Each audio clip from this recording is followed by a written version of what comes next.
Outpost Helix 7 hummed with the constant vibration of mining equipment and the occasional hiss of atmosphere recyclers working overtime.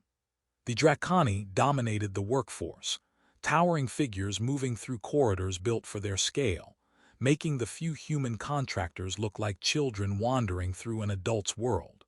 Curacin stood in the manufacturing bay running diagnostics on a plasma cutter, her 8-foot 2-inch frame making the already large equipment look manageable.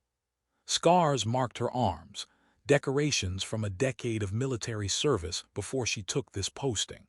Beautiful, they said about her, magnificent, terrifying. No one ever said approachable.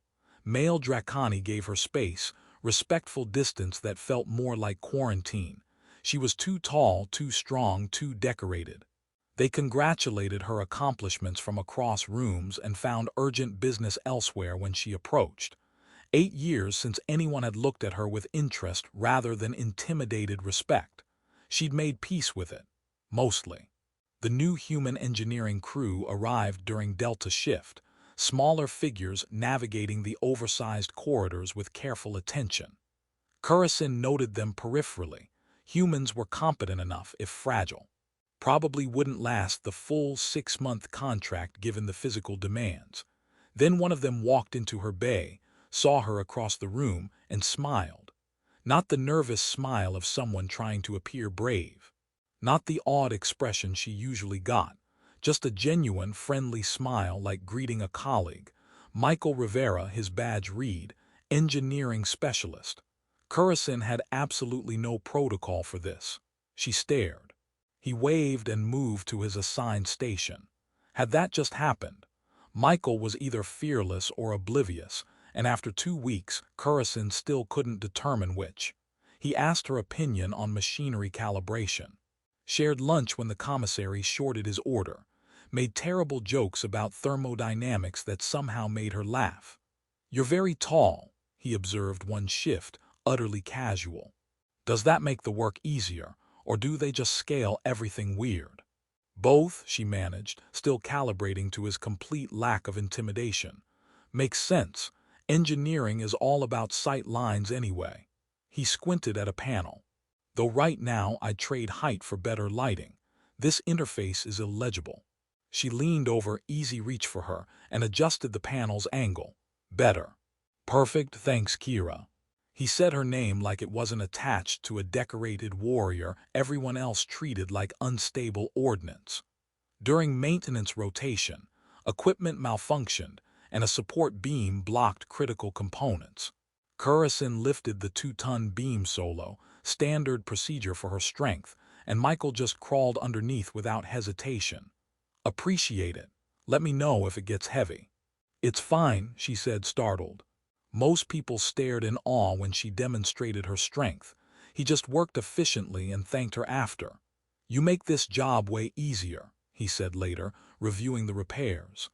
"I'd be here for hours without your help." Something warm and unfamiliar settled in Curacin's chest. When was the last time someone treated her strength as helpful rather than frightening? She started looking forward to shifts, smiling more, laughing at his terrible jokes. Other Draconi noticed, whispered, but she ignored them. For the first time in 8 years, she didn't feel like too much.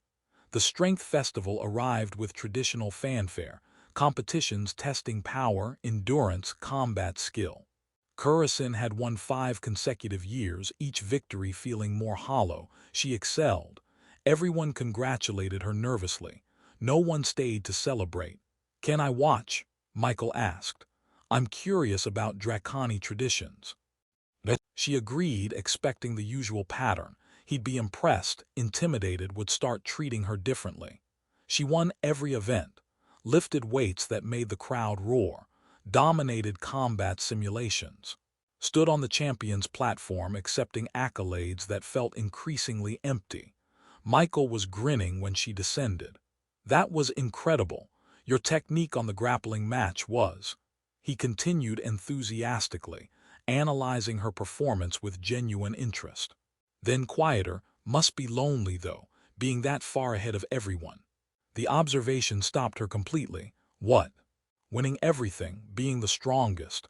That's isolating, isn't it? His expression held empathy, not pity. Everyone's too intimidated to get close. Something cracked inside her carefully maintained composure. She found herself talking, really talking, about years of being respected but untouched, admired but avoided. About wondering if she'd spend life alone because she was too much for anyone to handle. Michael listened completely, then said simply, "You're not too much. They're just not enough. There's a difference." Curacin stared at him, this small human who'd somehow articulated what she'd never let herself think. "You're waiting for someone brave enough to meet you as an equal," he continued. "That's not a flaw in you. That's a flaw in them." That night, looking at her reflection, she saw herself differently. Not a problem. A person worth knowing. Michael's 6-month contract ended on a cold Thursday that Curacin had been dreading for weeks. The farewell gathering filled the commissary, humans and Draconi mixing more easily now, the collaboration successful enough that several Draconi requested contract renewals. Curacin tried to be professional. Failed completely when Michael found her. "Thank you," she said, voice rough, "for seeing me." He looked confused, then understanding. "Kira, you're impossible to miss. You're amazing. Anyone who can't see that has defective sensors." He paused. "I'm renewing my contract. Another 6 months if the station approves." Her heart stopped. "Why?" "Because the work is interesting. The people are good, and my friend is here." He emphasized friend gently, leaving space for more without pressure. "Also, someone needs to make sure you eat lunch. You're terrible at remembering." She laughed, and it sounded almost like crying. "I remember sometimes. Rarely." He smiled. "I'll file the paperwork from the contractor's ship, back in 3 days." She watched his shuttle depart through the viewport and felt something shift fundamentally. She wasn't alone. She wasn't too much. She was exactly enough for someone who saw clearly. When Michael returned 3 days later, she waited at the dock. "Welcome back," she said. He grinned, familiar and perfect. "Good to be back." Behind them, Draconi whispered about the human who smiled at their strongest warrior and made her smile.